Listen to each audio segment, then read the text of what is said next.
₱500,000,000. Iyan ang halaga ng aking pagkatao sa mga taong tinatawag kong pamilya. Habang ipinagdiriwang ko ang tagumpay para sa aming kinabukasan, isang baso ng lason ang inihahanda ng sarili kong dugo. Akala nila ay tupa akong susunod sa kanilang kumpas. Ngunit sa gabing ito, ang kargadora mula sa pier ay marunong ng lumaban. Sino ang tunay na magmamana ng lahat at sino ang matitira sa kangkungan? Abangan ang huling pagtutuos. Siguraduhin mong sapat lang ang idodroga mo sa kanya, Lucio. Hindi natin kailangan ng bangkay, ang kailangan natin ay ang kanyang pirma sa mga dokumentong ito bago tuluyang lumabo ang kanyang isip at mawala siya sa sarili. Ang boses ni Mercedes ay kasing talim ng isang labaha. Malamig at walang bahid ng pag-aalinlangan habang bumubulong sa dilim. Sa likod ng makapal na kurtinang pelus ng engranding ballroom, nakatayo si Saturday na, o Tana, sa mga taong nakakakilala. Sa kanya, sa kanyang kanang kamay, ay mahigpit niyang hawak ang isang pulang envelope na naglalaman ng titulo ng isang bagong bahay at lupa. Isang regalong balak niyang ibigay kay Mercedes bilang pasasalamat sa mga taon ng paggabay nito. Ang kanyang mga daliri, na dati ay puno ng kalyo mula sa pagbubuhat ng mabibigat na banyera sa pier noong kanyang kabataan, ay nagsimulang manginig nang marinig ang tugon ng kanyang kuya na si Lucio. "Huwag kang mag-alala, ate. Konting-konti lang ang hinalo ko sa wine niya. Isang kargadora lang naman yan na sinuwerte sa buhay. Akala mo kung sinong reyna kung mag-utos sa atin. Nakalimutan na yata niya na kung wala ang pamilyang ito, wala siyang mapupuntahan. Panahon na para makuha natin ang para sa atin." Ang bawat salita ay tila isang laso na dahan-dahang gumagapang sa sistema ni Tana. Ang envelope na hawak niya ay dahan-dahang nadulas mula sa kanyang mga kamay. Pumagsak ito sa malambot na alpombra nang walang anumang ingay, tulad ng pagguho ng kanyang buong mundo sa katahimikan. Ang hangin sa paligid ay tila naging malapot at mahirap hingahin. Ang kanyang puso ay kumakaba ng napakabilis, tila isang ibong nagpupumiglas sa loob ng isang masikip na hawla. Ngunit ang kanyang katawan ay nananatiling parang estatwa, naninigas sa matinding pait at panginginig. Naalala ni Tana ang bawat gabi na hindi siya natulog upang tapusin ang mga delivery ng kanyang kumpanya. Naalala niya ang bawat butil ng pawis na pumatak sa semento habang iniisip niya ang kinabukasan ni Mercedes at Lucio.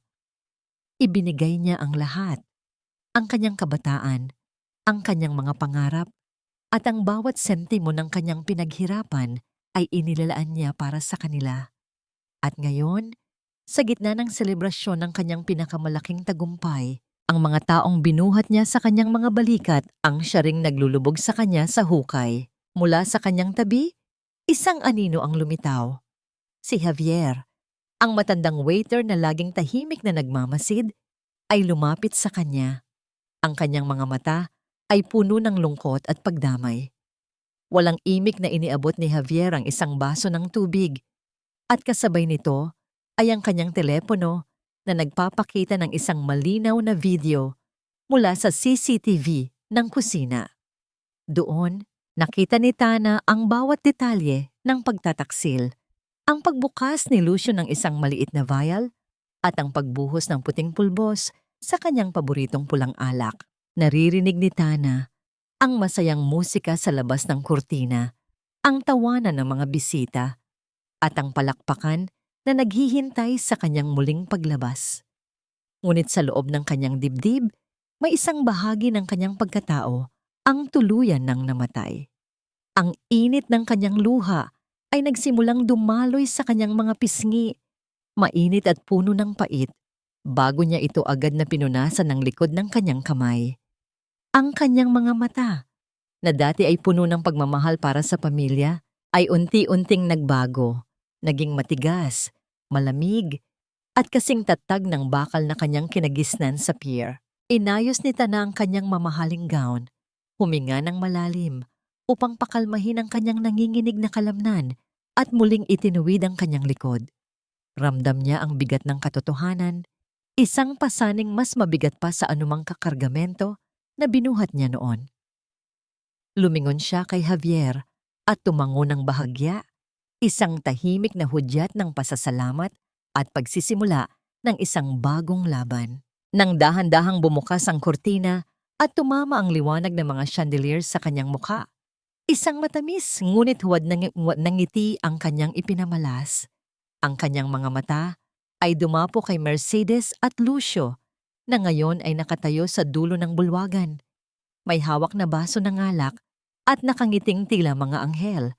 Ngunit sa bawat hakbang ni Tana patungo sa kanila, isang tanong ang paulit-ulit na umaalingaw-ngaw sa kanyang isipan. Isang tanong na walang kasagutan sa gitna ng karangyaan. Ito ba ang halaga ng lahat ng aking sakripisyo? Ito ba ang kabayaran ng dugo at pawis na ibinuhos ko para sa inyo? Habang papalapit siya sa hapag, nakita ni Tana ang baso ng alak na nakahanda para sa kanya. Ang kulay nito ay kasing pula ng dugo at ang bawat bula na lumulutang dito ay tila isang babala ng kamatayan ng kanyang tiwala. Tumingin siya ng diretso sa mga mata ni Mercedes, ang kapatid na itinuring niyang pangalawang ina. At sa isang pagkakataon, ang katahimikan sa pagitan nila ay naging kasing bigat ng isang hatol. Inabot ni Tana ang baso, ang kanyang mga daliri ay dumampi sa malamig na kristal.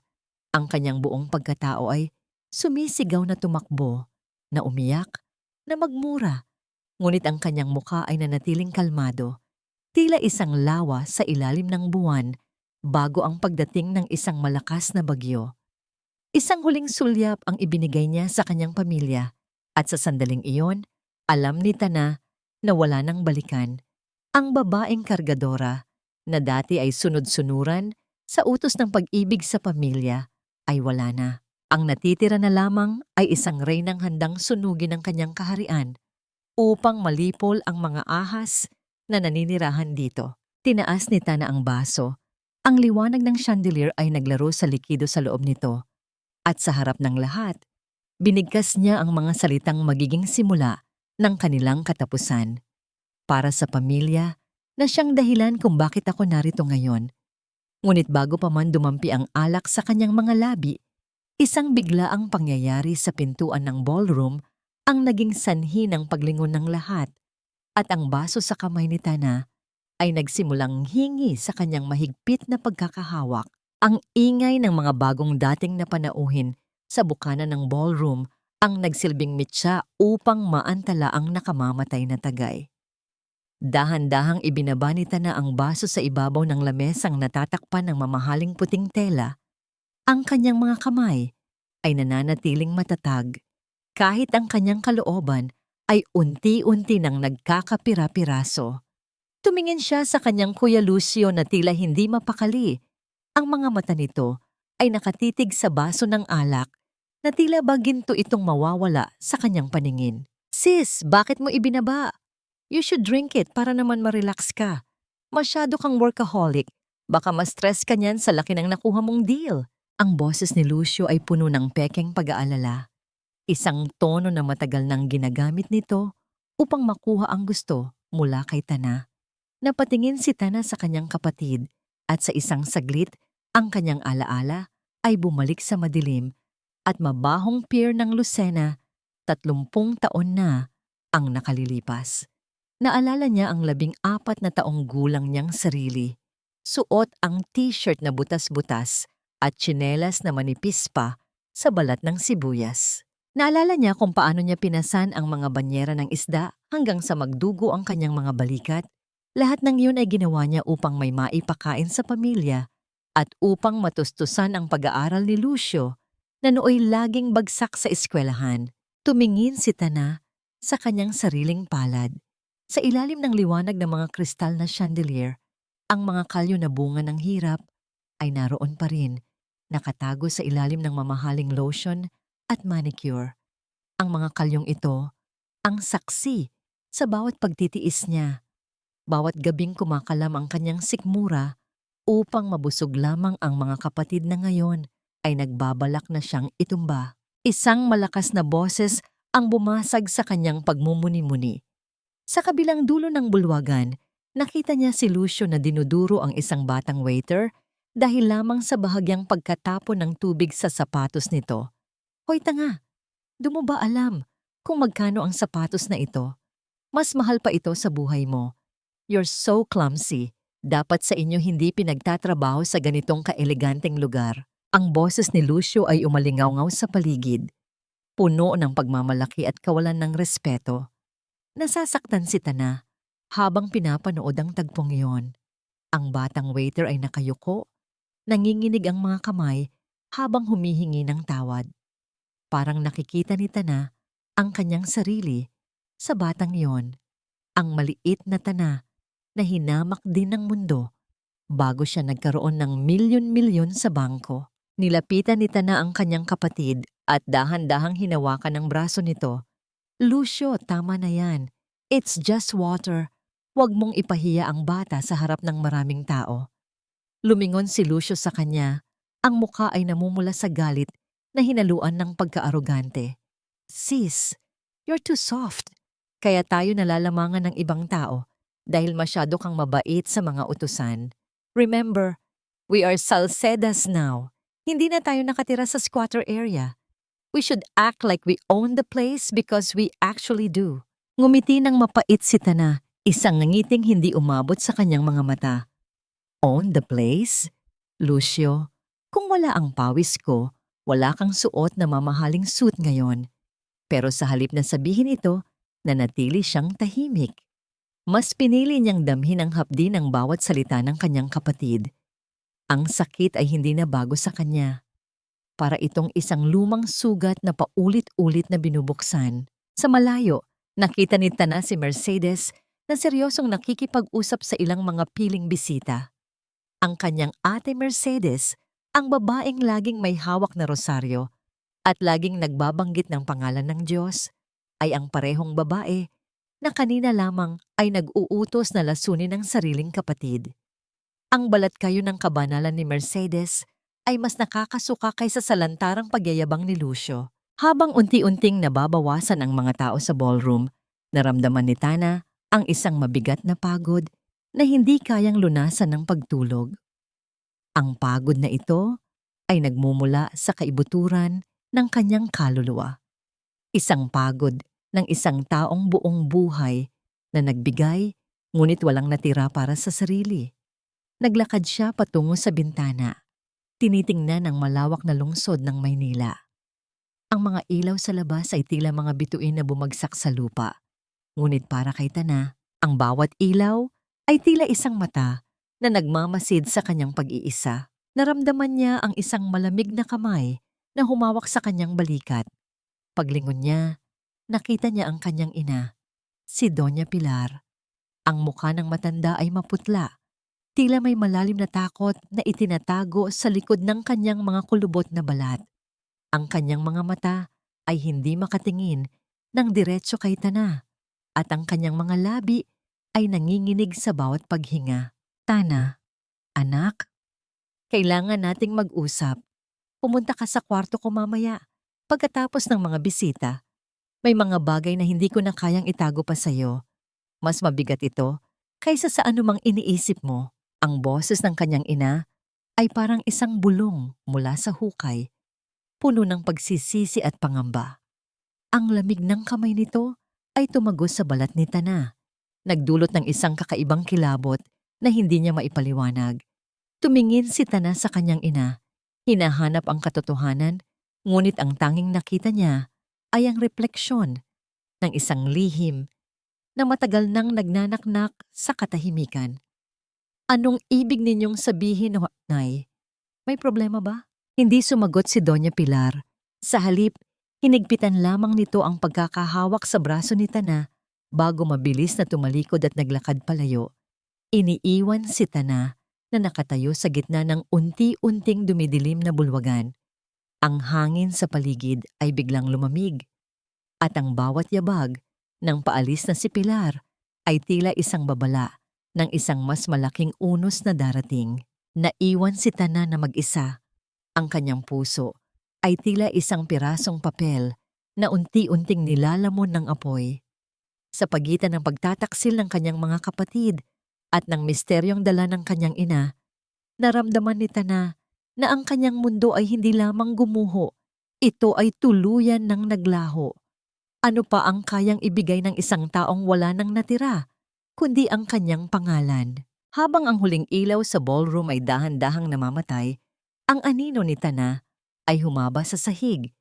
Tila isang madilim na paalala na sa laban na ito, siya ay tunay na nag-iisa.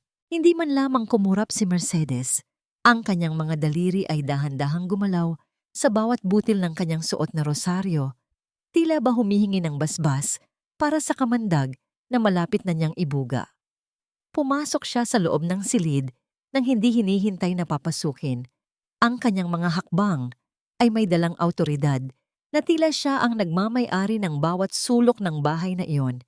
Isang bahay na ang bawat pako at semento ay binayaran ng dugo at pawis ni Tana. Isang malaking kahihiyan. Ang boses ni Mercedes ay mababa, ngunit puno ng puot. Bawat pantig ay tila isang patak ng asidong tumatagos sa kaluluwa ni Tana. Lumingon siya kay Doña Pilar na ngayon ay nanginginig at pilit na itinatago ang muka sa kanyang mga palad. Kaya pala pakiramdam ko ay may dumi sa pamilyang ito. Isang malaking kasalanan na itinago sa loob ng 40 taon. Nay, paano niyo nagawang maging isang hamak na kabit? At ikaw, Tana? Tumingin siya kay Tana nang may pandidiri. Tila ba isang maruming basahan ang nasa harap niya? You are nothing but a product of sin. Isang anak sa labas. Akala mo ba ay dahil may dugong Bergara ka ay magiging kauri ka na namin? You will always be that girl from the pier, Tana. Ang dumi ng pinagmulan mo ay hindi kayang hugasan ng kahit anong yaman. Naramdaman ni Tana ang isang matinding hapdi sa kanyang dibdib. Hindi ito ang sakit ng isang sugat sa balat, kundi ang sakit ng isang pusong paulit-ulit na dinudurog ng mga taong dapat ay nagtatanggol dito. Nais niyang sumigaw, nais niyang ipamukha kay Mercedes na ang anak ng pagkakasala, na ito ang nagpakain sa kanya, nagbihis sa kanya, at nagbigay ng marangyang buhay na tinatamasa niya ngayon. Ngunit ang kanyang boses ay tila na purol, nalunod sa bigat ng emosyon. Ate, tama na! Ang bulong ni Tana ay puno ng panginginig. Lahat ng ginawa ko para sa inyo. Hindi mahalaga kung sino ang ama ko. Ang mahalaga ay itinuring ko kayong tunay na pamilya. Pamilya? Isang mapait na tawa ang kumawala sa mga labi ni Mercedes. Isang tunog na walang bahid ng kagalakan. Huwag mo kaming idamay sa dumi mo. Inako mo ang lahat dahil iyon ang nararapat mong gawin para mabayaran ang utang na loob mo sa amin sa pag-ampon sa'yo. Pero ngayon, nalaman ko ang totoo. Don Leandro Vergara, ang yaman na yon ay hindi sa'yo. It is blood money, isang sumpa sa pangalan nating mga Salceda. Lumapit si Mercedes kay Tana. Ang distansya sa pagitan nila ay naging kasing nipis ng isang hibla ng buhok. Kung gusto mong malinis ang kasalanan ni nanay, at kung gusto mong mapanatili ang dangal ng pamilyang ito, ibibigay mo sa akin ang lahat ng kumpirmasyon tungkol sa inheritance na yan. Ako ang bahala. I will manage it for the family's sake. Hindi nararapat na ang isang katulad mo ang humawak ng ganoon kalaking pera. Baka kung saan mo lang dalhin, tulad ng ginawa ng nanay mo noong kabataan niya. Sa gitna ng pangiinsulto, dahan-dahang lumapit si Tana sa kanyang ina at niyakap ito ng mahigpit. Ramdam niya ang bawat paghikbi ni Pilar, ang bawat panginginig ng matandang katawan. Sa sandaling iyon, isang bagay ang nagbago sa loob ni Tana. Ang takot ay napalitan ng isang malamig na determinasyon. Tiningnan niya ang rosaryo sa kamay ni Mercedes, isang simbolo ng pananampalataya na ginagamit bilang sandata ng kalupitan. You speak of honor, ate, but your heart is filled with greed. Matigas na sabi ni Tana Ang kanyang mga mata ay hindi na nangingilid ang luha, kundi nag-aapoy na sa paninindigan. You don't care about nanay's soul or our family name. Ang tanging gusto mo ay ang perang hindi mo naman pinaghirapan. Gagamitin mo ang Diyos para manggaslight? Hindi na ako ang batang kargadora na takot sa boses mo. Bumuka ang bibig ni Mercedes upang sumagot. Ang kanyang mukha ay namumula na sa galit nang biglang marinig ang isang mahabang tunog mula sa ibabaw ng bedside table. Ang cellphone ni Tana ay umilaw sa dilim, nagpapakita ng isang hindi kilalang numero. Sa gitna ng tensyon, sinagot ni Tana ang tawag. Ang boses sa kabilang linya ay malalim, formal, at puno ng bigat ng awtoridad. Good evening, Miss Salceda. This is Attorney Manuel Quintana, the lead counsel for the late Don Leandro Vergara. I have been searching for you for a long time. We have confirmed the DNA results from the samples taken years ago. The reading of the final testament will be held tomorrow morning. Please be informed that there are certain conditions in your father's will that involve your safety and the people currently surrounding you. Someone has already tried to intercept your inheritance, Ms. Salceda. We need to talk immediately. Ninita ka na? Nanigas si Tana sa kanyang kinatatayuan. Lumingon siya kay Mercedes na ngayon ay matalas ang pakikinig. Ang mga mata nito ay tila nagtatanong at nagbabanta.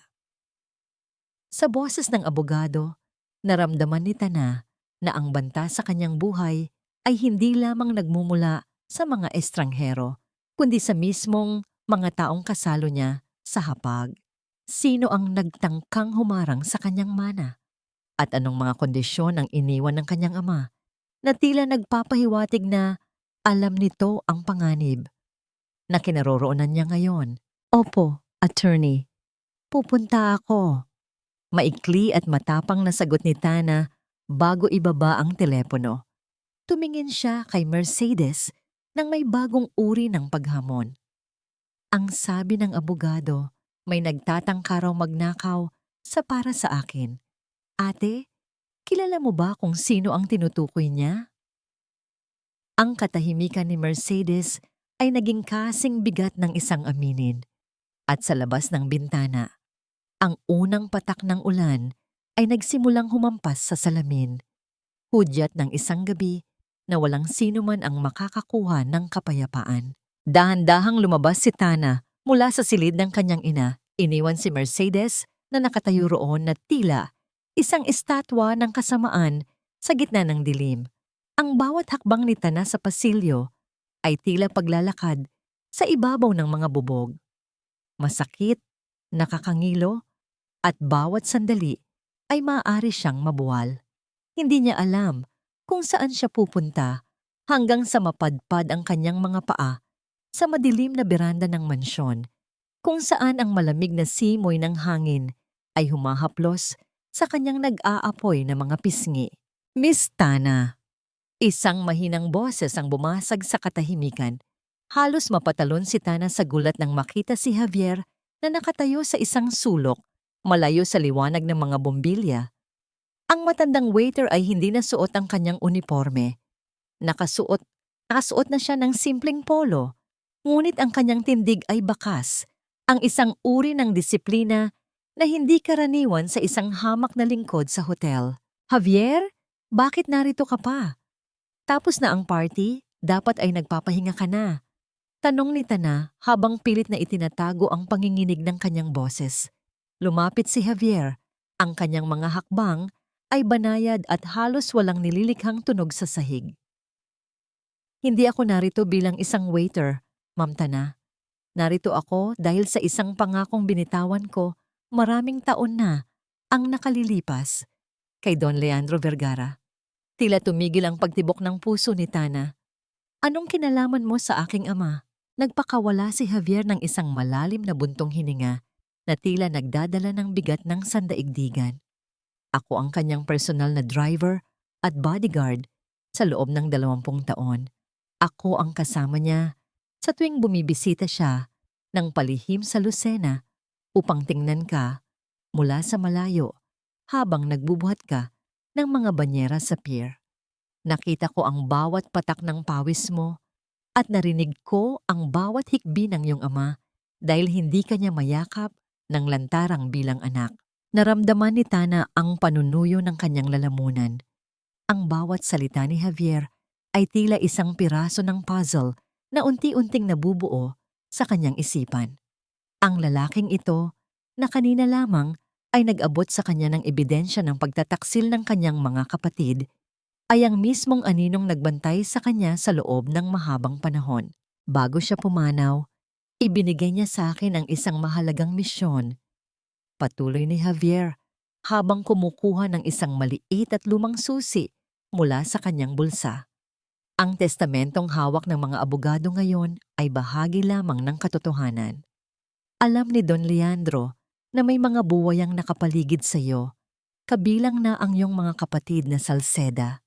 Ang tunay na testamento, ang isa na naglalaman ng lahat ng ebidensya ng kanyang pagkilala sa iyo, at ang mga tagubilin para sa iyong proteksyon ay nakatago sa isang lugar na ako lang ang nakakaalam. Bakit mo ito sinasabi sa akin ngayon? Tanong ni Tana. Ang kanyang mga mata ay puno ng pagdududa at pag-asa. Dahil nagsimula na silang kumilos, Ma'am Tana, ang lason sa baso mo kanina ay simula pa lamang. Hindi sila titigil hanggat hindi kanila nakikitang lugmok o wala ng buhay. Ang boses ni Javier ay naging seryoso at puno ng babala. Kailangan nating maglaro sa kanilang kompas. Hayaan nating isipin nilang nagtatagumpay sila. Kailangan mong magpanggap na mahina, na unti-unting nawawala sa sarili upang mailabas nila ang lahat ng kanilang alas. Isang reverse trap, ma'am. Iyon ang tanging paraan upang malinis mo ang iyong buhay mula sa kanilang mga kuko. Dahan-dahang kinuha ni Tana ang susi mula sa palad ni Javier. Ang lamig ng metal ay tila nagpadaloy ng kuryente sa kanyang mga daliri.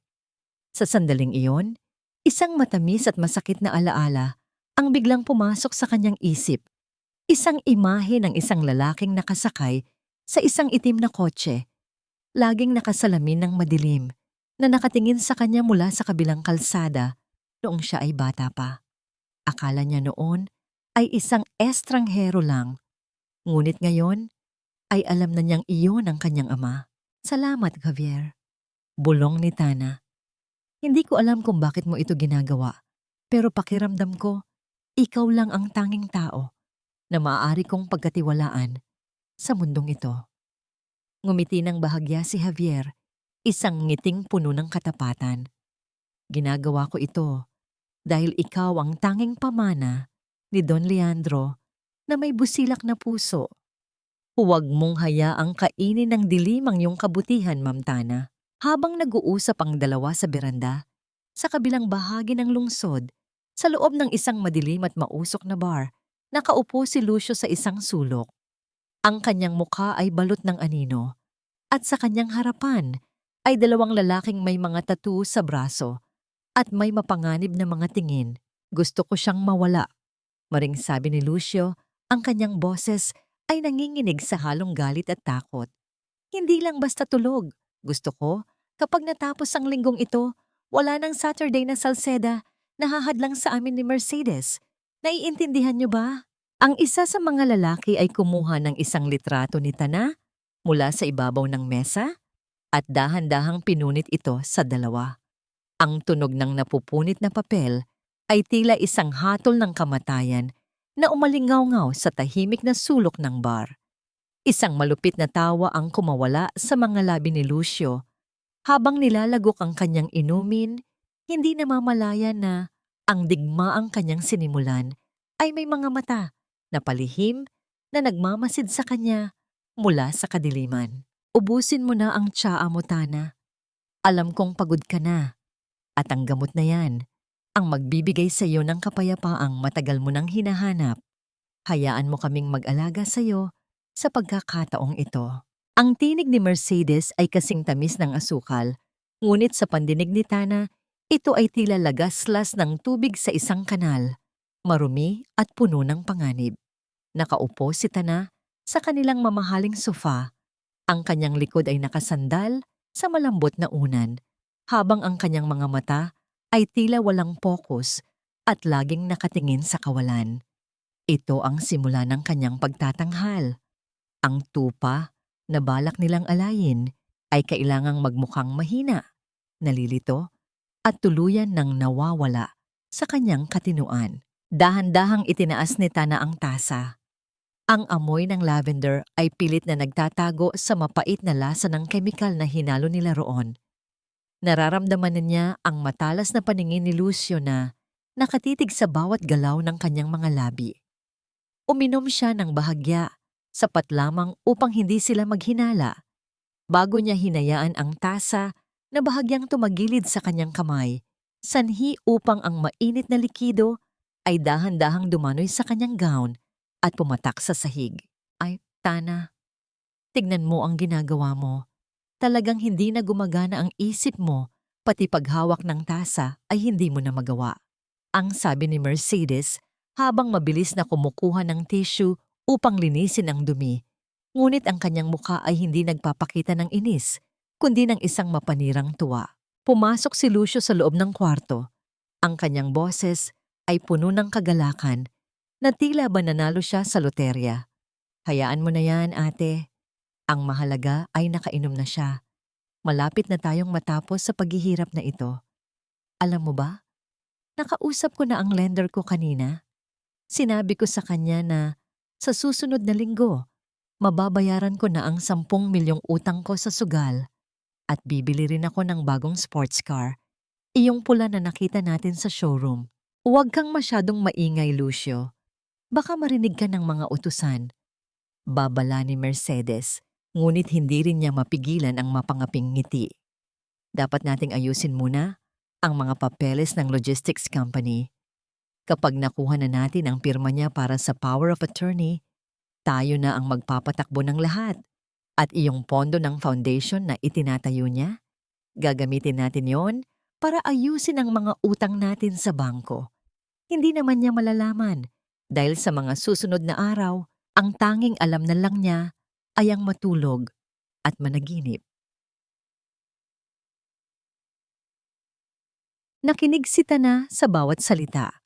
Ang kanyang puso ay tila isang basong kristal na paulit-ulit na hinahampas ng martilyo. Bawat plano nila, bawat halakhak sa harap ng kanyang pagbagsak ay tila isang punyal na bumabaon sa kanyang alaala. Ang kumpanyang itinayo niya mula sa wala. Ang mga gabing wala siyang tulog, ang mga araw na hindi siya kumakain para lang may maipadala sa kanila. Ngayon ay pinaghahati-hatian na nila tulad ng mga buwaya sa isang bangkay. Ang pinakamasakit ay ang marinig ang plano ni Mercedes tungkol sa foundation. Ang perang inilaan niya para sa mga batang kargadora sa pier, para sa mga taong tulad niya noon na nangangailangan ng pagkakataon, ay gagamitin lamang ni Mercedes upang itago ang kanyang mga nakaw na yaman. Ang kabanalan ni Mercedes ay isang malaking kasinungalingan, isang maskara na binuo mula sa pagnanakaw at panlilinlang. Tana, nakikinig ka ba? Ang malambing na tawag ni Mercedes habang hinahaplos ang buhok ni Tana. Ang bawat haplos nito ay nagpapatayo ng balahibo ni Tana sa pandiri. May mga dokumento rito na kailangan mo lang pirmahan para ito sa proteksyon mo, anak. Para hindi ka na mahirapan sa pag-iisip ng mga business deals na yan. Kami na ni Lucio ang bahala sa lahat. Dahan-dahang inilapag ni Mercedes ang isang folder sa ibabaw ng lamesa. Ang bawat pahina nito ay tila isang hatol ng pagkakaalipin. Sa loob ng power of attorney na yon, ibinibigay ni Tana ang lahat ng kanyang karapatan, ang kanyang yaman at ang kanyang kalayaan sa 2 taong pinakakinamumuhian niya sa sandaling ito. Kinuha ni Tana ang ballpen. Ang kanyang mga kamay ay sadyang pinatitibok niya ng malakas. Nanginginig sa harap ng 2 kapatid. Tumingin siya kay Lucio na ngayon ay hindi na mapakali sa sobrang pananabik. Ang mga mata nito ay naniningkad sa kasakiman. Pipirma? Para sa pamilya? Ang bulong ni Tana, ang kanyang boses ay tila galing sa isang taong tuliro at nawawala sa sarili. "Oh, Tana, para sa pamilya, para sa atin," sagot ni Mercedes.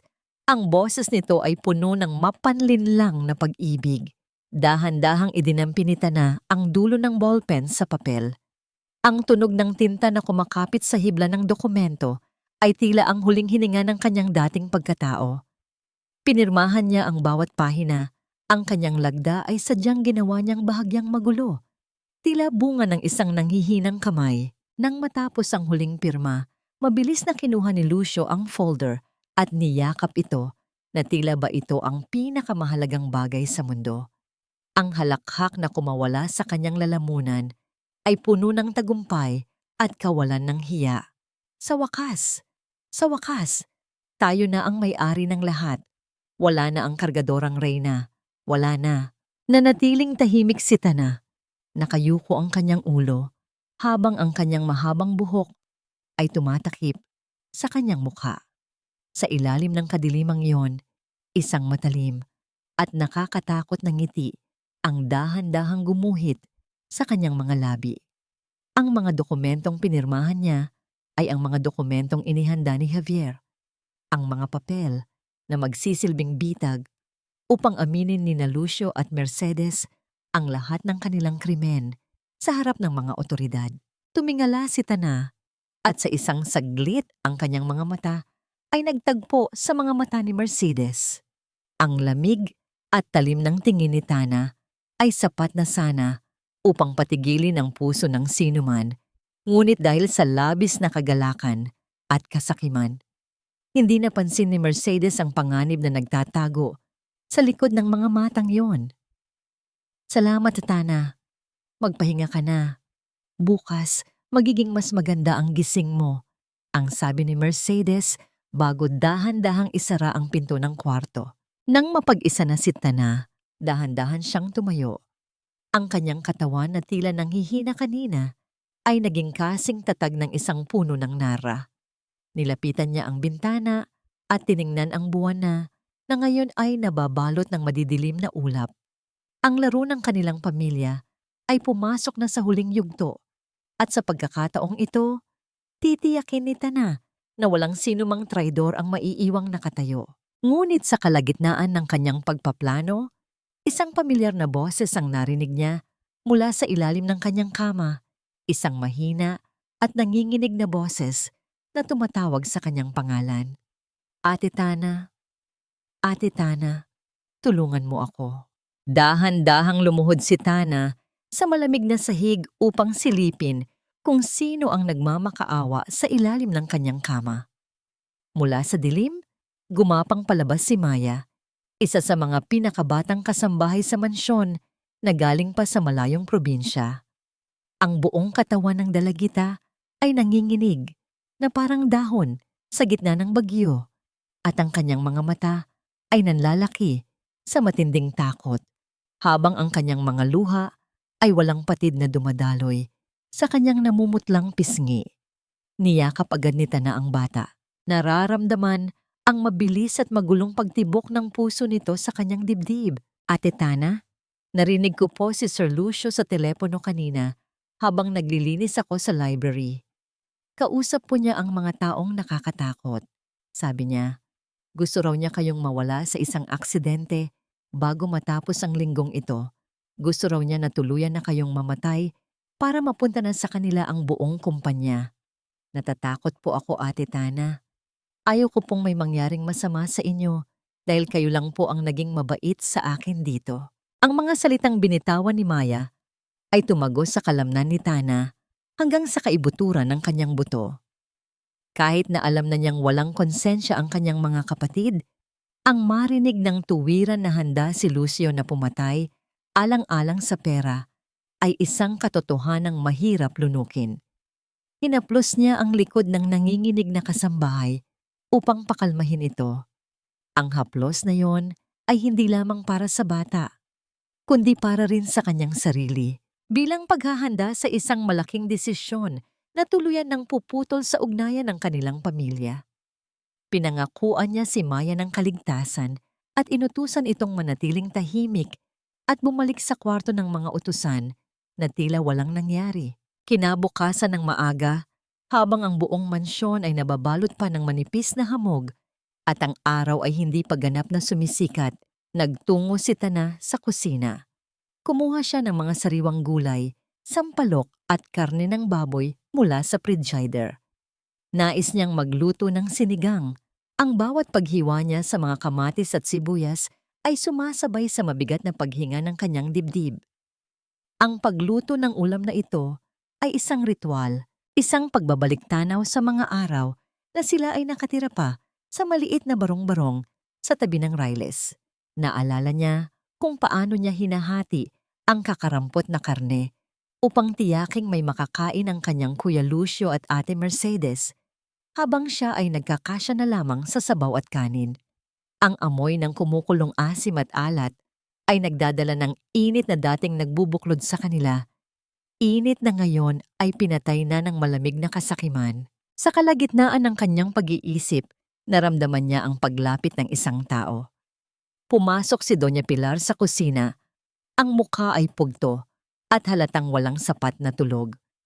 Tiningnan ng matanda ang niluluto ni Tana at ang mga labi nito ay nagsimulang manginig bago tuluyang magsalita.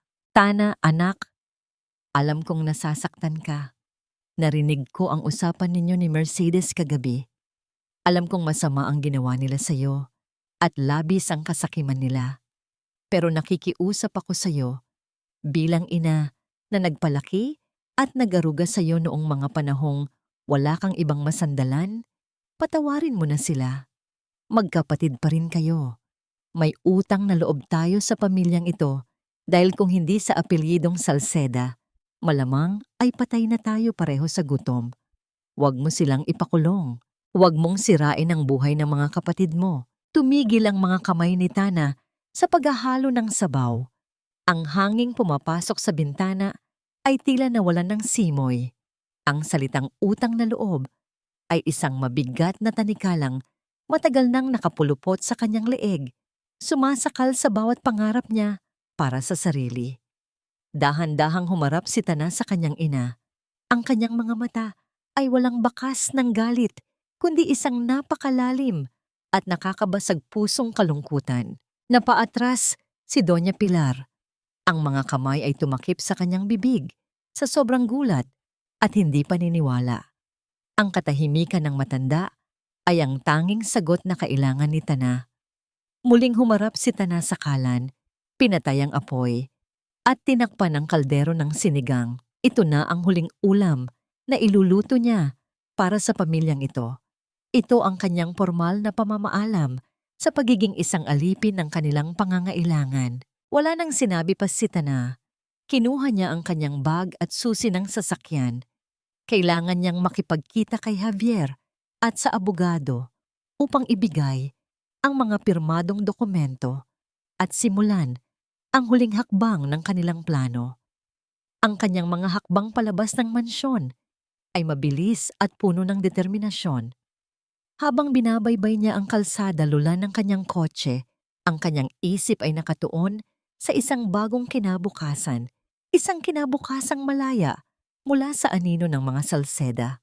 Ngunit ang tadhana ay may sariling malupit na laro. Habang dumaraan siya sa isang tahimik na intersection, ang lahat ay nangyari ng napakabilis. Isang dambuhalang truck na walang anumang senyales ng pagpreno ang biglang lumitaw mula sa kanyang tagiliran. Ang nakakapasong liwanag ng mga malalaking ilaw ng truck ay bumalot sa buong paningin ni Tana. Sa mga huling segundo ng kanyang ulirat, hindi siya nakaramdam ng takot.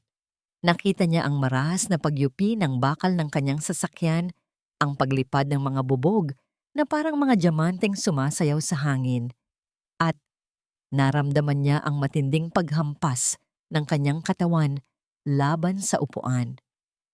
Ang sakit ay gumapang sa kanyang buong sistema, ngunit kasabay ng pagdilim ng kanyang paningin ay ang isang kakaibang pakiramdam ng pagtanggap. Kung ang aksidenteng ito ang gagamitin ni Lucio upang ibaon siya sa limot, hindi alam ng kanyang kapatid na ang mismong kamatayang ito ang magiging simula ng kanyang tunay na paghihiganti. Baka Ang amoy ng matapang na gamot at ang pamilyar na lamig ng alkohol ang unang sumalubong sa kamalayan ni Tana. Nang dahan-dahan niyang imulat ang kanyang mga mata, isang puting kisame at hindi pamilyar na kwarto ang kanyang nakita. Sa halip na ang madilim at walang hanggang kalangitan, sinubukan niyang igalaw ang kanyang mga daliri at ang matinding kirot na gumapang mula sa kanyang braso patungo sa kanyang dibdib ay nagpaalala sa kanya ng malupit na katotohanan. Buhay siya. Wala siya sa kabilang buhay, kundi sa isang tagong silid kung saan nakatayo si Javier sa gilid ng kanyang kama. May hawak na baso ng tubig at bakas, ang labis na pag-aalala sa magkabilang mata. Ipinaliwanag ng matandang tagabantay na hindi siya kailanman inalis sa paningin ng mga tauhan ni Don Leandro simula nang bigyan siya ng babala nito sa beranda. Nang salpukin ng dambuhalang truck ang sasakyan ni Tana, ang mga tauhan ni Javier ang mabilis na humatak sa kanyang walang malay na katawan ilang sandali bago tuluyang lamunin ng matinding apoy ang nayuping bakal. Ang mga ulat sa balita kinabukasan ay nagdeklara ng kanyang pagkawala at pinaniniwala ang nasawi siya sa trahedya. Isang kasinungalingang sinadya nilang palabasin upang bigyan sila ng pagkakataong makapag-isip at tuluyang makabuo ng huling bitag para sa mga nagmamadaling buwaya. Dahan-dahang bumangon si Tana, mahigpit na nakakapit sa gilid ng kama habang tinitiis ang bawat hapdi sa kanyang mga tadyang at ang sugat sa kanyang noo. Naglakad siya patungo sa salamin sa loob ng banyo at tinitigan ang sariling refleksyon. Ang babaeng nakatingin sa kanya ay puno ng pasa, sugat at balot ng bendahe. Ngunit sa likod ng mga pisikal na sira, nakita ni Tana na ang babaeng alipin ng utang na loob ay tuluyan na ring namatay kasama ng nagliyab niyang sasakyan. Ang bawat luhang pumatak mula sa kanyang mga mata habang hinahaplos ang kanyang mga sugat ay hindi na para sa sakit ng katawan, kundi isang huling pagluluksa para sa pamilyang pinili niyang bitawan. Sa sandaling iyon, ang kanyang pusong dating malambot at laging naghahanap ng pagmamahal ng mga kapatid ay naging kasing tigas at kasing lamig ng diamante.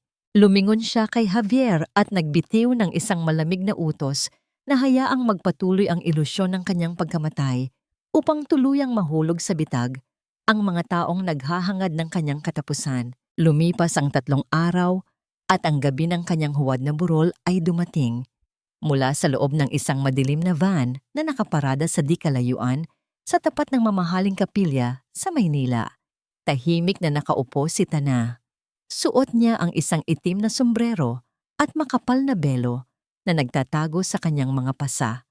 Sa pamamagitan ng maliit na screen na nakakonekta sa mga palihim na kamera ni Javier sa loob ng bulwagan, pinagmasdan ni Tana ang sariling burol.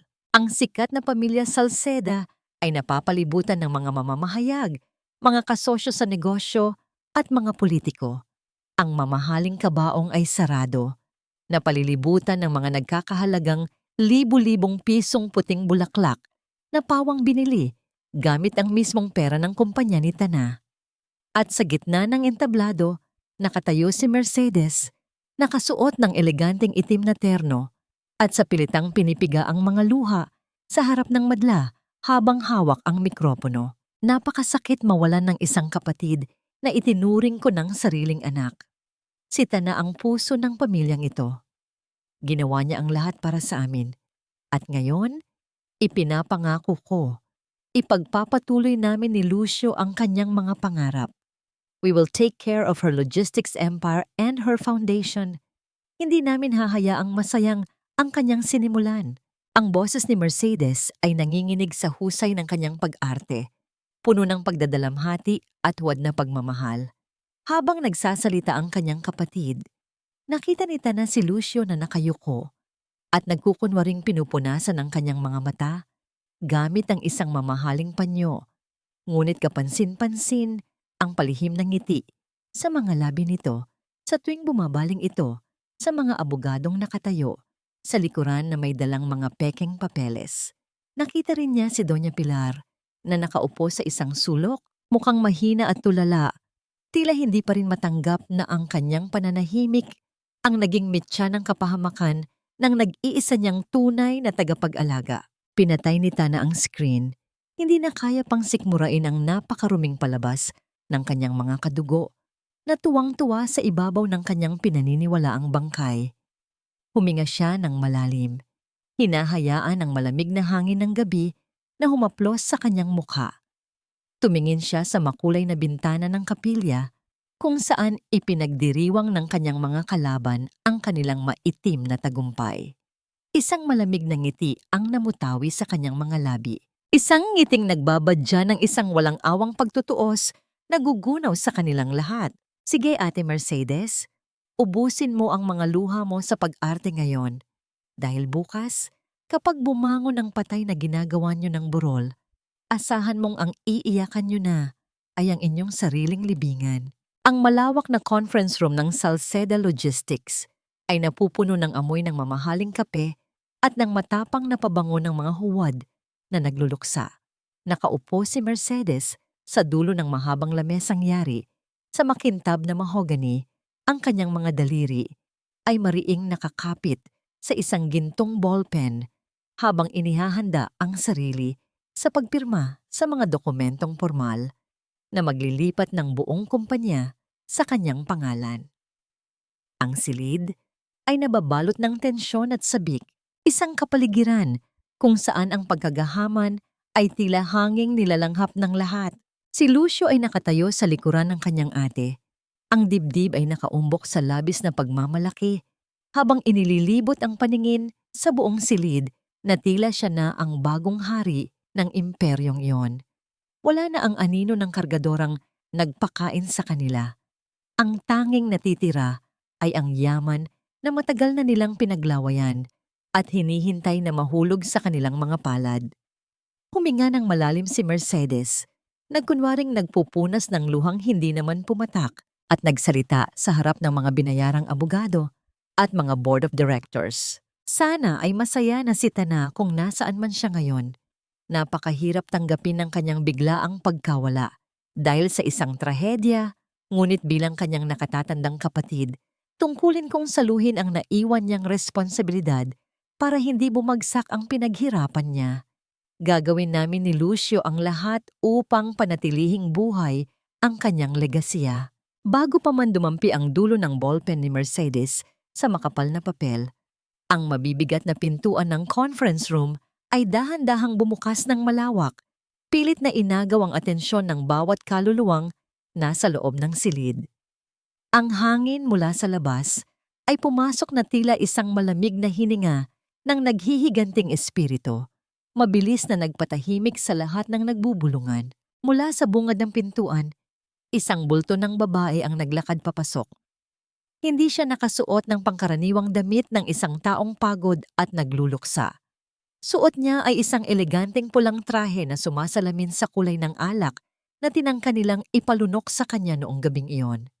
Ang kanyang buhok ay tuwid at nakapusod ng maayos, at ang kanyang mukha ay walang kahit anong bakas ng kahinaan o pakiusap. Ang kanyang mga hakbang sa ibabaw ng makintab na marmol ay may taglay na bigat at awtoridad ng isang tunay na reyna na bumalik upang bawiin ang kanyang ninakaw na korona. Si Saturday na, ang babaeng ipinagluksa nila at ibinaon sa kasinungalingan, ay nakatayo sa kanilang harapan, buhay na buhay at nag-aapoy ang mga mata. Ang mukha ni Lucio ay tila nawalan ng lahat ng dugo sa katawan. Ang kanyang mga mata ay nanlaki sa matinding kilabot. Ang kanyang panga ay bumagsak habang napaatras siya at napakapit sa sandalan ng silya upang hindi matumba. Ang kanyang buong katawan ay nagsimulang manginig na parang nakakita ng isang nilalang mula sa pinakailalim ng impyerno. Naiwan siyang nakatitig, pakiramdam niya ay inuubos ang kanyang hininga sa matinding takot. Hindi makapaniwala na ang babaeng ipinapatay niya at nasiguro niyang nasunog sa loob ng sasakyan ay nakatayo ngayon upang singilin siya. Samantala, ang ballpen na hawak ni Mercedes ay nadulas mula sa kanyang mga nanginginig na daliri. Gumulong ito sa ibabaw ng lamesa at tuluyang nahulog sa sahig. Ang kanyang balatkayong kabanalan ay mabilis na nabakbak, napalitan ng isang hilakbot na hindi niya kayang itago. Sa likod ng kanyang mga dasal, Titana, paano? Paanong nangyari ito?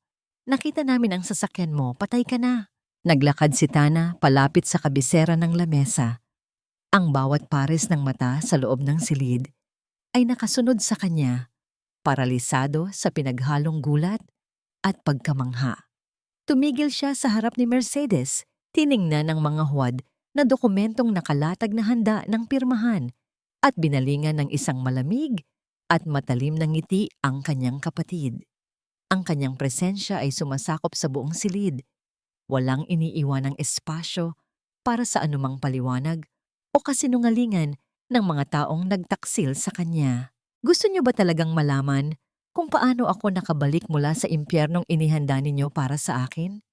Ang boses ni Tana ay mababa, banayad, ngunit may dalang talim na kayang pumatay ng anumang pag-asa na natitira sa mga puso ni Mercedes at Lucio. Dahan-dahan siyang yumuko. Inilapit ang kanyang mukha kay Mercedes na ngayon ay halos hindi na makahinga sa sobrang paninikip ng dibdib dulot ng kaba at bumulong ng mga salitang magiging simula ng kanilang pinakamasamang bangungot. Hindi pa tapos ang party, ate. Kakarating ko lang. Ang malamig na hangin mula sa aircon ay tila naging yelo na bumabalot sa buong conference room. Walang sino man ang nakakagalaw. Tila ba ang presensya ni Tana ay isang mabigat na sumpa na pumigil sa pagtibok ng kanilang mga puso. Pinagmasdan ni Tana ang 2 taong dating tinatawag niyang pamilya. Nakikita niya ang panginginig ng mga tuhod ni Lucio, ang unti-unting pag-atras nito hanggang sa sumandal ang likod nito sa malamig na pader. Ang mukha nito ay naliligo sa pawis ng isang duwag na nahuli sa sariling bitag. Buhay ka, utal-utal na lumabas sa mga nanginginig na labi ni Lucio, ang kanyang mga mata ay nanlalaki sa matinding kilabot. Imposible iyan. Nasunog ang sasakyan mo. Nakita ng mga tauhan ko ang nagliliyab na bakal. Hindi pinansin ni Tana ang pag-amin ng kanyang kapatid. Sa halip, binalingan niya si Mercedes na ngayon ay pilit na kinukuha ang kanyang nahulog na maskara ng kabanalan. Ang mga kamay ni Mercedes ay nakakuyom sa ibabaw ng lamesa. Ang mga ugat sa kanyang leeg ay litaw na litaw dahil sa pinipigil na galit at pagkapahiya sa harap ng mga board of directors. Anong klaseng masamang biro ito, Tana? Matalim ang boses ni Mercedes, ngunit halata ang panginginig ng kanyang baba. Pinalabas mong patay ka para ipahiya kami rito? You are sick. Gumagawa ka ng sarili mong multo para lang saktan ang pamilyang nag-aruga sa'yo. Bago pa man makasagot si Mercedes, ang mabibigat na pintuan ng conference room ay itinulak palabas. Lumikha ng isang mahaba at pumapailan lang na alingaw-ngaw na bumasag sa tensyon ng silid. Pumasok si Javier, tuwid ang tindig at walang bakas ng pagiging isang hamak na utusan. Kasunod ang isang matandang lalaking nakasuot ng formal at mamahaling asul na suit. Ang lalaki ay may dalang isang itim na briefcase at ang kanyang presensya ay nagdadala ng isang kakaibang uri ng awtoridad na nagpatahimik maging sa mga nagbubulungang board of directors. Magandang umaga sa inyong lahat. Formal na pagbati ng matandang lalaki habang inilalapag ang kanyang briefcase sa ibabaw ng makintab na lamesa, mismong sa ibabaw ng mga pekeng dokumentong inihanda ni Mercedes. Ako si Attorney Manuel Quintana, ang punong tagapayo ng yumaong Don Leandro Vergara. Narito ako upang formal na ipahayag ang huling habilin dante tatagtinwiming habilin at testamento ng aking kliyente. Ang pangalan ng tanyag na bilyonaryo ay tila isang malakas na sampal na tumama sa magkapatid na Salceda. Mabilis na binuksan ni Attorney Quintana ang kanyang lalagyan at inilabas ang mga opisyal na resulta ng DNA test na matagal nang inihanda ni Don Leandro. Inisa-isa ng abogado ang bawat pahina na nagpapatunay ng pagkakakilanlan ni Tana. Ayon sa batas at sa huling kagustuhan ni Don Leandro, ang babaeng kilala ninyo Bilang Saturday na Salceda ay ang kanyang nag-iisang tunay na anak. At bilang kanyang tagapagmana, sa kanya ipinapangalan ang buong imperyo ng mga Vergara, kabilang na ang 55% shares na bumili sa logistics company na ito kamakailan lamang. Ang bawat salita ng abogado ay tila mabibigat na bato na dumudurog sa pag-asa ni na Mercedes at Lucio. Ang Salceda Logistics na pilit nilang ninanakaw kay Tana ay isa lamang napakaliit na bahagi ng tunay na yaman na hawak ngayon ng babaeng inalipusta nila buong buhay. Si Tana ay hindi na lamang isang milyonaryang kargadora. Siya ang pinakamakapangyarihang babae sa silid na yon. "This is absurd!" Sigaw ni Mercedes, hindi na alintana ang kanyang imahe. Ang kanyang mga mata ay nanlilisik sa galit at labis na inggit habang tinuturo si Tana. Anak sa labas lang ang babaeng yan. She is a bastard. Hindi sa kanya ang perang yan. Marumi ang kanyang pinagmulan. Tahimik lamang na pinakinggan ni Tana ang panggagalaiti ng kanyang kapatid. Lumapit siya kay Mercedes at tiningnan ito mula ulo hanggang paa. Isang tingin na puno ng awa at pagkaawa. "Ang dumi na tinutukoy mo, ate, ay ang mismong dumi na nagpakain sa inyo. Ngayon, gusto kong umalis kayo sa kumpanya ko. Kayo ni Lucio, wala kayong makukuhang kahit isang kusing." Nang marinig ang hatol ni Tana, tuluyan nang nawala sa katinuan si Mercedes. Ang mukha nito ay namula sa puot. Ang balat kayong kabanalan ay tuluyan nang nabasag. Inilalantad ang isang kaluluwang kinain na ng kasakiman. Umatras si Mercedes, kinuha ang kanyang bag at humarap kay Tana na may isang ngangiting puno ng lason at desperasyon. Kung akala mo ay tapos na ang laban at nanalo ka na, nagkakamali ka, Tana.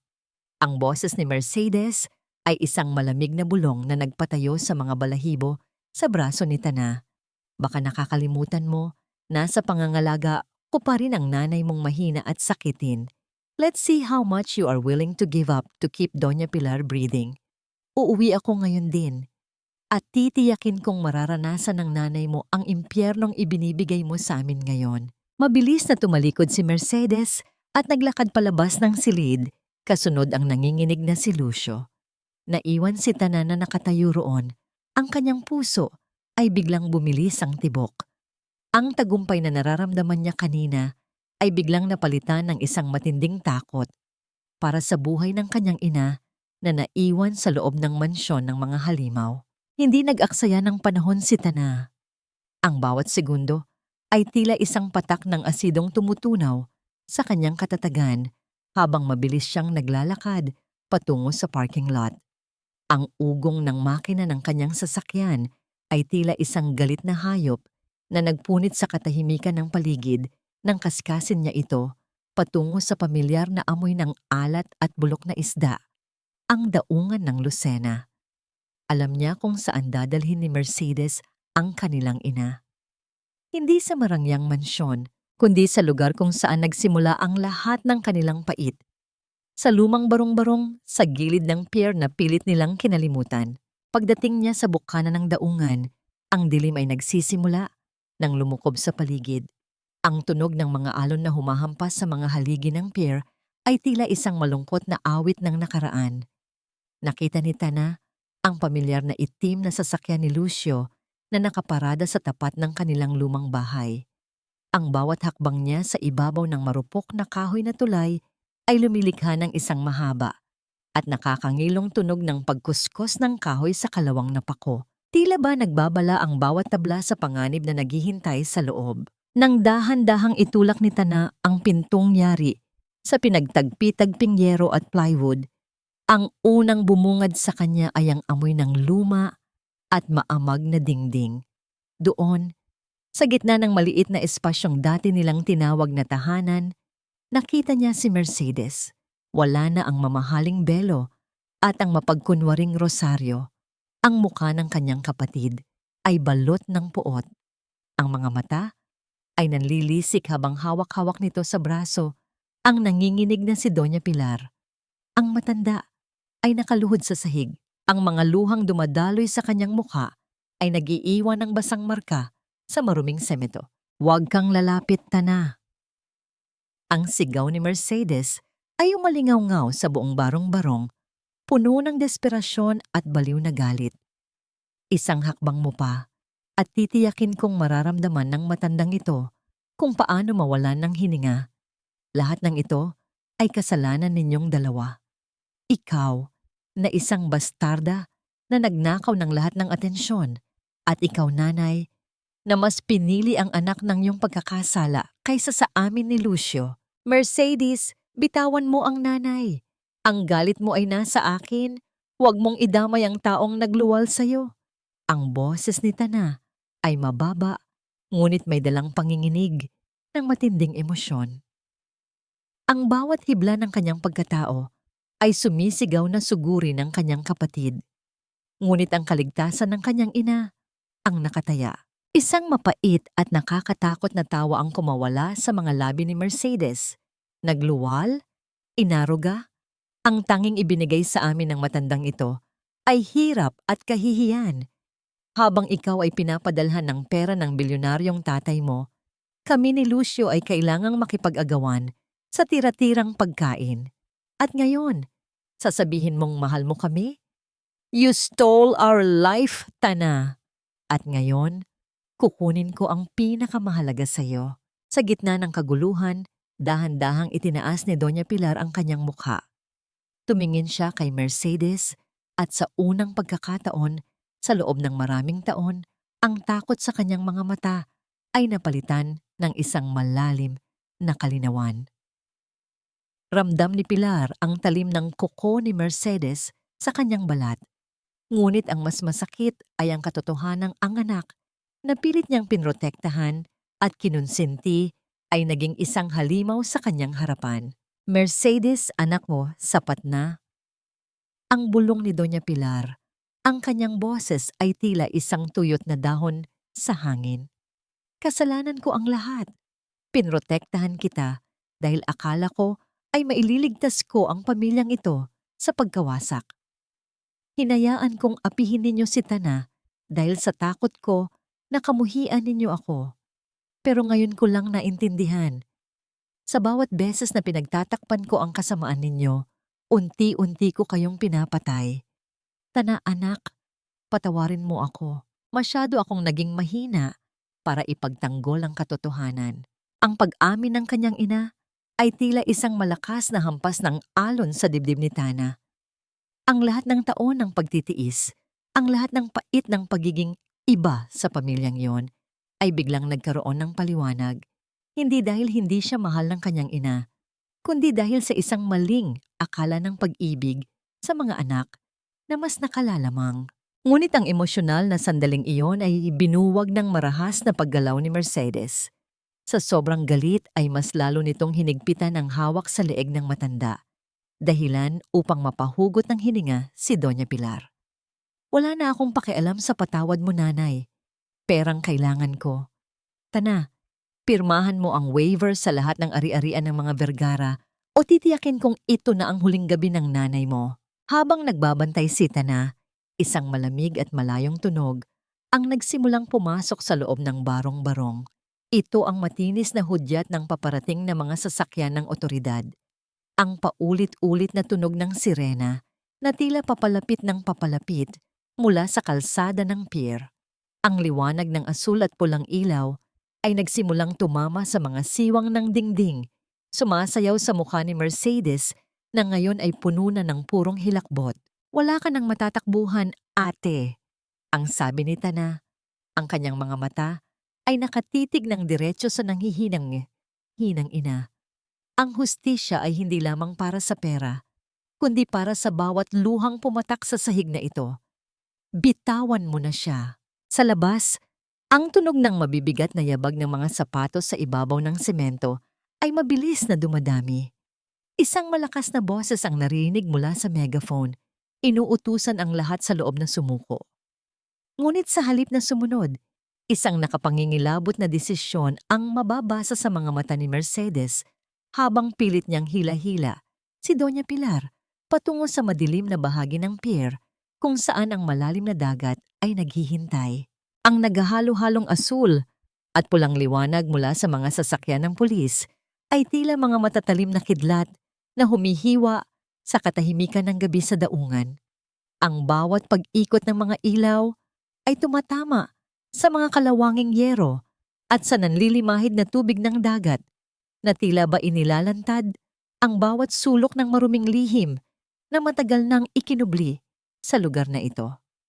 Sa dulo ng pier, kung saan ang marupok na kahoy ay unti-unti nang kinakain ng anay at alat, nakatayo si Mercedes. Hila-hila ang nanghihinang katawan ni Doña Pilar. "Tumigil kayo! Huwag kayong lalapit!" Ang boses ni Mercedes ay punong-puno ng panginginig, isang timpla ng baliw na takot at hindi matanggap na pagkatalo.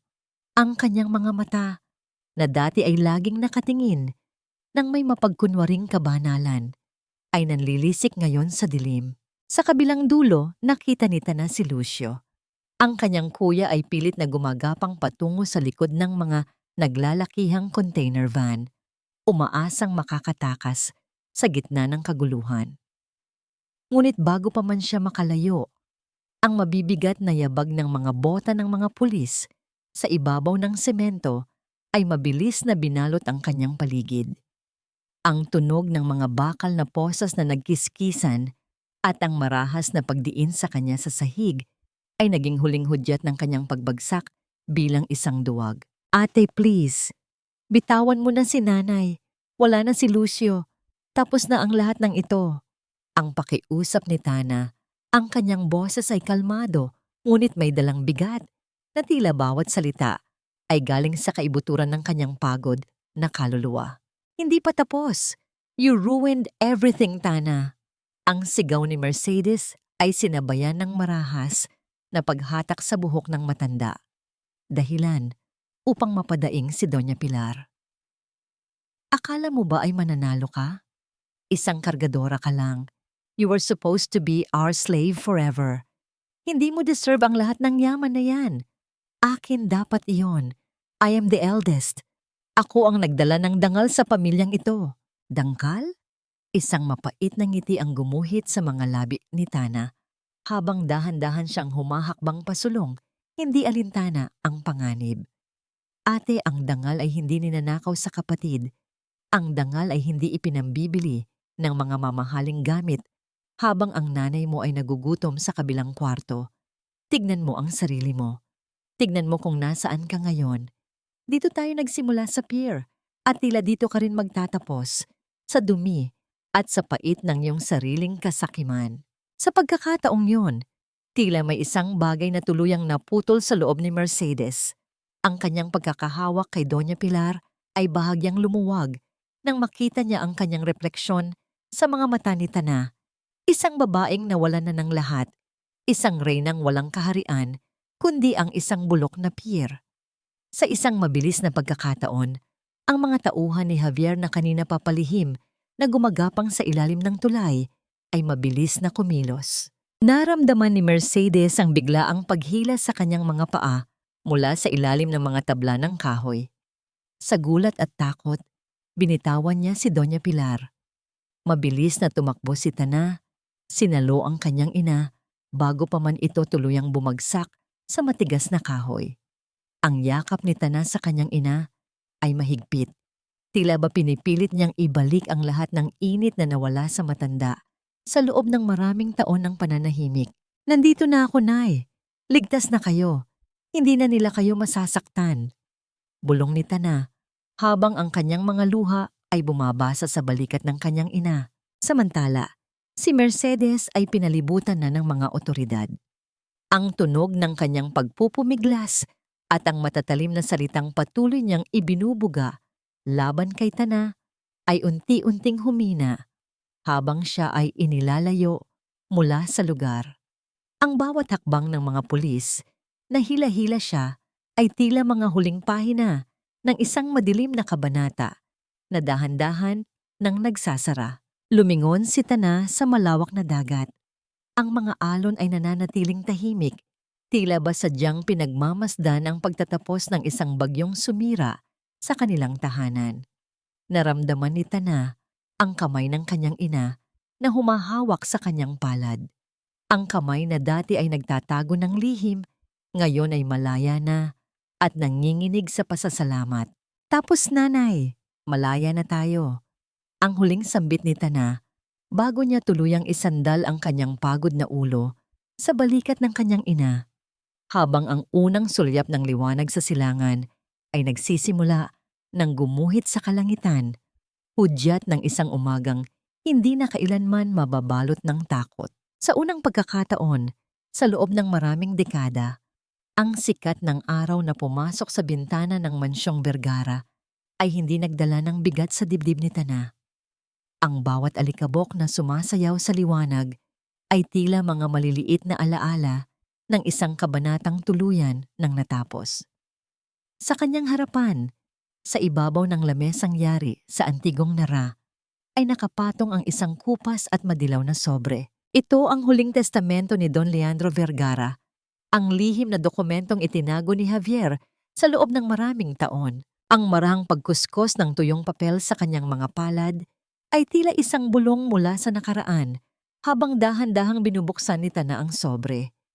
Sa loob nito ay hindi lamang mga legal na dokumento, kundi isang sulat na isinulat mismo ng kanyang ama bago ito bawian ng hininga. Mahal kong Tana, ang panimula ng sulat, ang mga titik, ay bahagyang kumupas na, ngunit bakas pa rin ang matatag na panulat ng isang lalaking puno ng pagsisisi. Alam kong sa oras na basahin mo ito, ay marami ka ng dinaanang pait. Patawarin mo ako kung naging anino lamang ako sa iyong buhay. Ngunit nais kong malaman mo na bawat banyera ng isda na pinasan mo sa pier, bawat patak ng pawis mo sa kalsada, ay nakita ko. Hindi kita pinabayaan dahil hindi kita mahal, kundi dahil natatakot akong madamay ka sa maruming mundo ng kapangyarihan na kinalalagyan ko. Tumigil si Tana sa pagbabasa. Ang kanyang mga mata ay nagsimulang manlabo dahil sa nagbabadyang mga luha.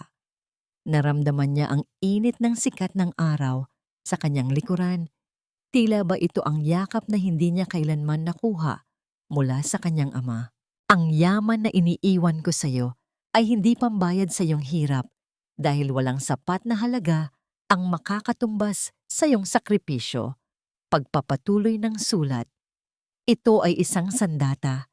Gamitin mo ito upang hindi na muling maranasan ng iba ang sakit na dinanas mo. I am so proud of you, Tana. You are the only true treasure I have ever created. Yumuko si Tana at hinayaan ang kanyang mga luha na pumatak sa papel. Lumilikha ng mga maliliit na basang marka sa tabi ng pirma ng kanyang ama.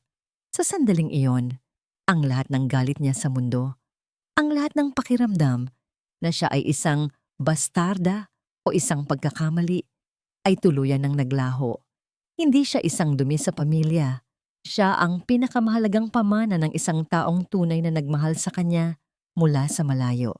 Pagkatapos ng ilang oras ng katahimikan, tumayo si Tana at tinawagan ang kanyang abogado. Attorney Quintana, ihanda ang lahat ng papeles.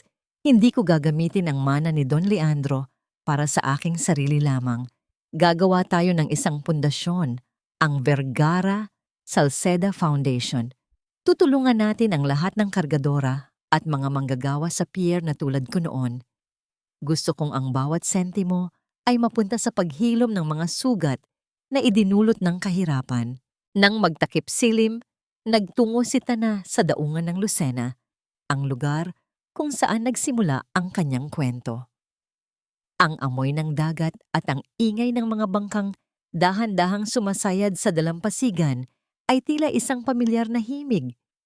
Doon sa dulo ng pier kung saan siya dating nagpapahinga, pagkatapos ng trabaho, nakita niya si Javier. Ma'am Tana, maganda ang gabi, hindi ba? Ang bati ni Javier habang nakatingin sa malawak na karagatan. Ang bawat paghampas ng alons sa mga haligi ng pier ay lumilikha ng isang payapang ritmo sa katahimikan. Salamat sa lahat, Javier. Salamat sa pagtupad sa pangako mo sa kanya. Tugon ni Tana habang tumatabi sa matanda. Ang hangin ay humahaplos sa kanyang buhok. Tila ba dahan-dahang tinatangay ang lahat ng pait ng nakaraan. Ito ang huling habilin niya sa akin, ma'am. Ang siguraduhing mahanap mo ang iyong kapayapaan. Sagot ni Javier. Ngayong hawak mo na ang iyong tadhana, ano ang susunod na plano ng reyna ng Kargadora? Ngumiti si Tana. Isang ngiting totoo at puno ng pag-asa. Magpapatuloy, Javier, pero sa pagkakataong ito, hindi na ako magbubuhat para sa iba. Bubuhayin ko ang mga pangarap na matagal ko nang ibinaon at titiyakin kong ang pangalang Salceda ay hindi na muling magiging simbolo ng kasakiman, kundi ng pag-asa. Habang pinagmamasdan nila ang mga bituin na dahan-dahang lumilitaw sa langit, naramdaman ni Tana ang isang kakaibang gaan sa kanyang kalooban. Ang labis na pait ay napalitan ng isang matamis na pangako ng bukas. Ngunit sa gitna ng kanyang katahimikan, isang batang lalaki ang lumapit sa kanila. May dalang isang lumang sobre na may pamilyar na sulat kamay ni Lucio mula sa loob ng kulungan. Dahan-dahang kinuha ni Tana ang luma at bahagyang lukot na sobre mula sa kamay ng bata. Ang bawat pagpisil niya sa papel ay nagdudulot ng isang mahina at tuyong tunog. Tila ba ang bawat hibla ng sulat ay nagdadala ng bigat ng rehas at semento. Sa ilalim ng malamlam na liwanag ng buwan sa daungan, binuksan niya ang sulat. Ang mga titik ay hindi na kasing tattag at kasing yabang ng dati. Ang panulat ni Lucio ay nanginginig. Bawat kurba ng letra ay bakas ang isang taong tuluyan ng ginapin ng sariling konsensya. Tana, hindi ko hihilingin na palayain mo ako. Alam kong ang bawat pader na nakapaligid sa akin ngayon ay bunga ng aking sariling mga kamay. Ang bungad ng sulat. Ngunit may isang bagay akong hindi kayang tiisin. Ang aking anak. Si Gabby. Wala siyang kinalaman sa aking mga kasalanan. Wala siyang matitirhan at walang mag-aaruga sa kanya. Ngayong nasa bilangguan kami ni Mercedes. Nakikiusap ako, Tana. Huwag mong hayaang maranasan niya ang hirap na dinanas natin sa pier. Ikaw lang ang tanging pag-asa niya. Tinitigan ni Tana ang sulat hanggang sa ang mga salita ay maging malabo dahil sa nagbabadyang mga luha. Ang galit na matagal niyang iningatan ay tila yelong dahan-dahang natutunaw sa ilalim ng init ng isang bagong katotohanan. Si Lucio, ang taong nagtangka sa kanyang buhay, ay sumusuko na sa kanyang pagiging mapagmataas. Ang huling hiling nito ay hindi para sa sarili, kundi para sa isang inosenteng bata. Naramdaman ni Tana ang marahang paghaplos ni Javier sa kanyang balikat, isang tahimik na pagbibigay ng lakas. Ano ang plano mo, Ma'am Tana? Ang batang yon ay dugurin ng mga Salceda. Dugo nga natin siya, Javier. Ang bulong ni Tana, ang kanyang boses ay puno ng isang uri ng kapayapaang ngayon lamang niya naramdaman. At ang dugong yon ay hindi dapat maging sumpa.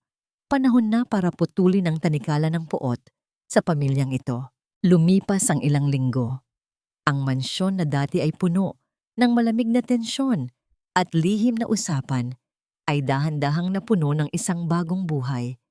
Sa loob ng isang maliwanag at malawak na silid na nakaharap sa hardin, nakaupo si Doña Pilar sa kanyang wheelchair. Ang bawat paghinga ng matanda ay mas malalim na ngayon, mas payapa. Ang kanyang mga mata ay nakatuon sa isang batang lalaki, si Gabby, na masayang naglalaro sa damuhan kasama ang batang si Maya. Lumapit si Tana sa kanyang ina at inayos ang makapal na kumot sa kandungan nito. Ang marang paghaplos ni Tana sa kamay ng ina ay nagdulot ng isang matamis na ngiti sa labi ni Pilar. Sa sandaling iyon, ang katahimikan sa pagitan nila ay hindi na puno ng mga lihim, kundi ng isang tahimik na pagpapatawad. Tana, anak, salamat. Ang mahinang sambit ni Doña Pilar, ang boses ay tila isang banayad na ihip ng hangin. Dinala mo ang liwanag sa pamilyang ito sa paraang hindi ko kailanman nagawa. Inaruga mo ang anak ng taong nanakit sa iyo.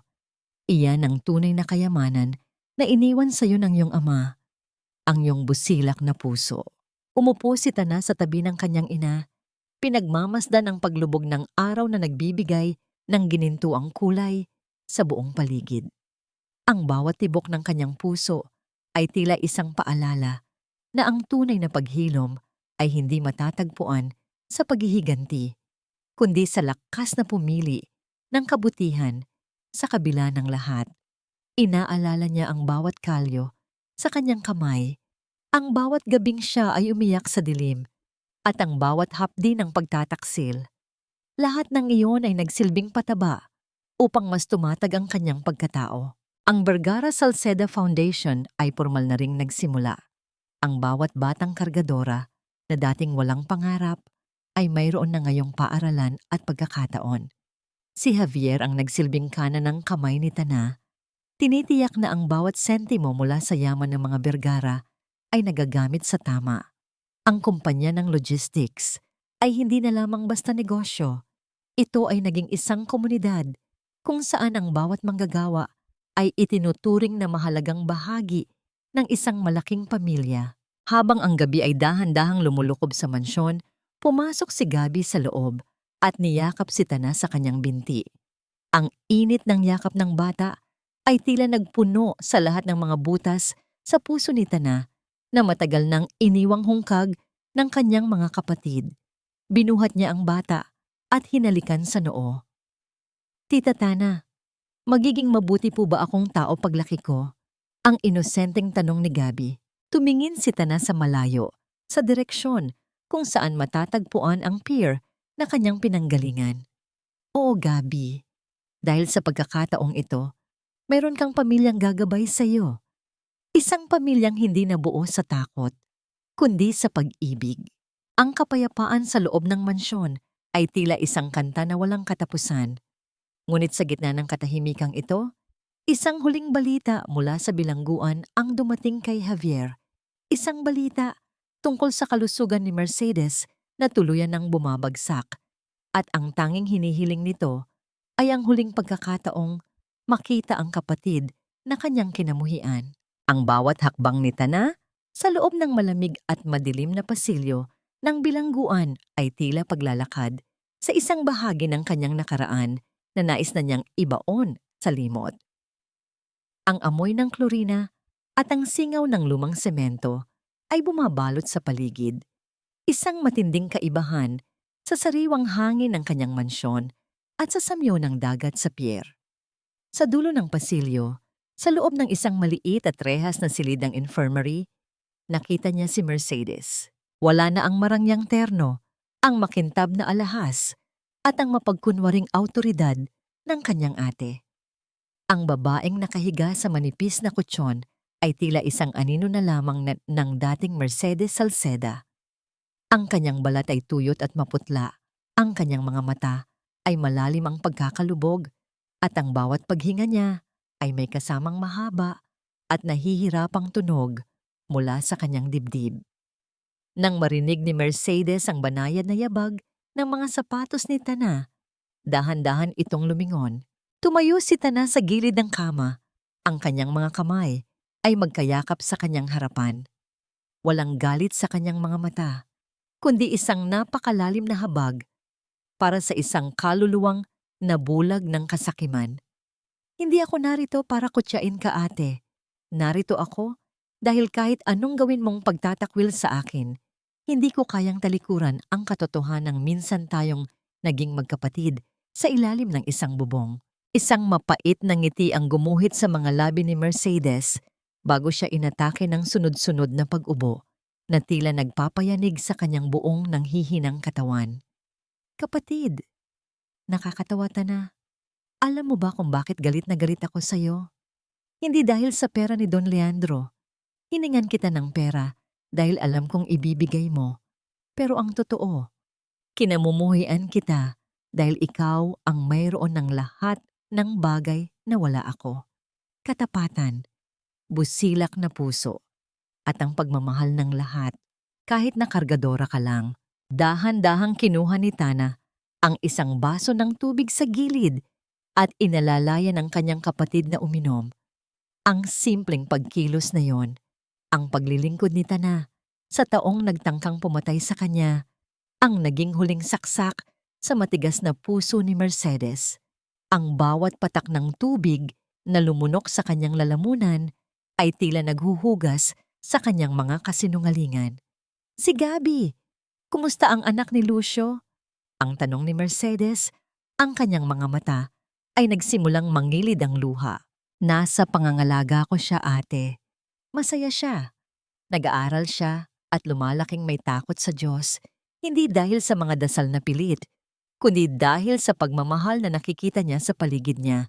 Ang sagot ni Tana, hindi niya kailangang magbuhat ng mabibigat na banyera at titiyakin kung hindi niya rin kailangang magbuhat ng bigat ng inyong mga kasalanan. Napahikbi si Mercedes, ang kanyang mga balikat ay nanginginig sa bawat paghinga. Sa sandaling iyon, ang maskara ng ate Mercedes na sintu-sintong banal ay tuluyan ng nadurog. Ang natitira na lamang ay isang babaeng huli na nang matagpuan ng pagsisisi. Patawarin mo ako, Tana. Patawarin mo ako sa lahat ng pait na ibinigay ko sa iyo. Hindi agad sumagot si Tana. Tumingin siya sa maliit na bintanang may rehas kung saan ang sikat ng araw ay pilit na pumasok. Matagal na kitang pinatawad, ate. Hindi dahil karapat-dapat ka, kundi dahil karapat-dapat ang puso ko sa kapayapaan. Pinapalaya na kita sa aking galit. Nang lumabas si Tana sa pintuan ng bilangguan, naramdaman niya ang isang kakaibang gaan sa kanyang paghinga. Ang bawat hakbang niya patungo sa kanyang sasakyan ay tila paglipad sa itaas ng mga ulap. Ang digmaang nagsimula sa isang baso ng lason ay nagtapos sa isang baso ng tubig ng pagpapatawad. Pagbalik niya sa mansyon, sinalubong siya ng tawanan ni Gabi at Maya sa hardin. Nakita niya si Doña Pilar na nakangiti habang pinapanood ang mga bata. Ito ang pamilyang binuo niya, hindi mula sa takot, kundi mula sa mga pira-pirasong sugat na pinagdugtong-dugtong ng pag-asa. Tumingala si Tana sa kalangitan. Ang araw ay dahan-dahan ng lumulubog, nag-iiwan ng kulay ube at ginto sa abot tanaw. Alam niyang bukas, gigising siyang muli bilang Saturday na. Ang kargadorang naging reyna, ang anak na nahanap ang kanyang ama, at ang babaeng natutunan na ang tunay na yaman ay hindi nabibilang sa bangko, kundi sa dami ng buhay na yung nabago. Ang kanyang kwento ay hindi nagtapos sa paghihiganti, kundi sa isang masayang panimula. Isang panimulang walang bahid ng puot at punong-puno ng pag-ibig na walang hanggan. Ang bawat hapon sa daungan ng Lucena ay may dalang kakaibang katahimikan, isang uri ng kapayapaan na tila nanggagaling sa pinakailalim ng dagat. Nakatayo si Tana sa dulo ng pier. Ang kanyang mga paa ay matatag na nakatapak sa mga tablang dati ay kinatatakutan niyang gumuho. Ang hangin ay may amoy ng alat at pag-asa, humahaplos sa kanyang mukha habang pinagmamasdan ang mga bangkang dahan-dahang naglalayag patungo sa abot tanaw. Isang taon na ang lumipas simula nang pumanaw si Mercedes sa loob ng infirmary ng bilangguan. Hindi naging madali ang huling sandali nito. Ngunit ang huling sulyap ng kapayapaan sa mga mata ng kanyang kapatid, bago ito malagutan ng hininga, ay naging sapat na pabaon kay Tana upang tuluyan nang bitawan ang lahat ng pait. Si Lucio naman ay nananatili pa rin sa loob, ngunit sa bawat liham na ipinapadala nito, hindi na pera ang hinihingi, kundi mga balita tungkol sa paglaki ni Gabi. Ang bawat salita ng pagsisisi ni Lucio ay tila mga patak ng ulan na dahan-dahang nagpapalambot sa tigang na lupa ng kanilang nakaraan. Mama Tana, tingnan niyo po ang nahuli kong maliit na isda. Ang masayang sigaw ni Gabi ay bumasag sa kanyang pagmumuni-muni. Tumakbo ang bata patungo sa kanya. Bit-bit ang isang maliit na balde. Kasunod nito si Javier, na kahit tumatanda na, ay nananatiling matikas at tapat na nagbabantay sa kanila. Sa bawat tawa ni Gabi, nakikita ni Tana ang kinabukasan na hindi kailanman nabahiran ng kasakiman. Ang bata ay lumalaking puno ng pagmamahal, malayo sa anino ng galit na minsan ay sumira sa kanilang pamilya. Nahanap na ba ni Tana ang tunay na kapatawaran? Oo, ang pagpapatawad ay hindi nangangahulugang Kinalimutan na niya ang sakit, kundi ang pagpili na huwag nang hayaang diktahan ng sakit na yon ang kanyang bukas. Ang kanyang ina, si Doña Pilar, ay payapa na ring naninirahan sa mansyon, madalas na nakikita sa hardin habang nagtuturo kay Gabi ng mga lumang dasal na ngayon ay puno na ng pasasalamat sa halip na takot. Ang 500 milyong piso na naging mitya ng kanilang pagkawatak-watak ay naging puhunan para sa libo-libong pangarap. Ang Vergara Salceda Foundation ay naging kanlungan ng mga batang kargadora, nagbibigay ng edukasyon at dignidad sa mga taong madalas ay kinakalimutan ng lipunan. Sa bawat batang nakakapagtapos, nararamdaman nita na ang kagalakan ng kanyang ama na si Don Leandro, isang kagalakang hindi mabibili ng anumang ginto. Hinawakan nita na ang gintong medalyon sa kanyang leeg, ang huling alaala ng kanyang tunay na pinagmulan. Alam niya ngayon na ang pamilya ay hindi lamang tungkol sa dugo na dumadaloy sa ating mga ugat. Ang pamilya ay ang mga taong handang sumalo sa iyo sa bawat pagkadapa. Ang mga taong nagdiriwang sa iyong tagumpay nang walang halong inggit. At ang mga taong mananatili sa iyong tabi kahit wala ka nang maibigay. Sa huling pagkakataon, tiningnan ni Tana ang kanyang refleksyon sa tubig ng dagat. Hindi na niya nakikita ang kargadorang punong-puno ng kalyo at takot. Ang nakikita niya ay isang babaeng buo, isang babaeng nahanap ang kanyang halaga sa gitna ng pagsubok, at isang babaeng handang yakapin ang bawat bukas ng may ngiti. Ang paglubog ng araw ay hindi ang katapusan, kundi isang pangako na sa susunod na umaga, ang liwanag ay muling darating upang magbigay ng bagong simula. At sa bawat bagong simula, ang pag-ibig at katapatan ang laging mananatiling pinakamahalagang kayamanan sa mundong puno ng dusa.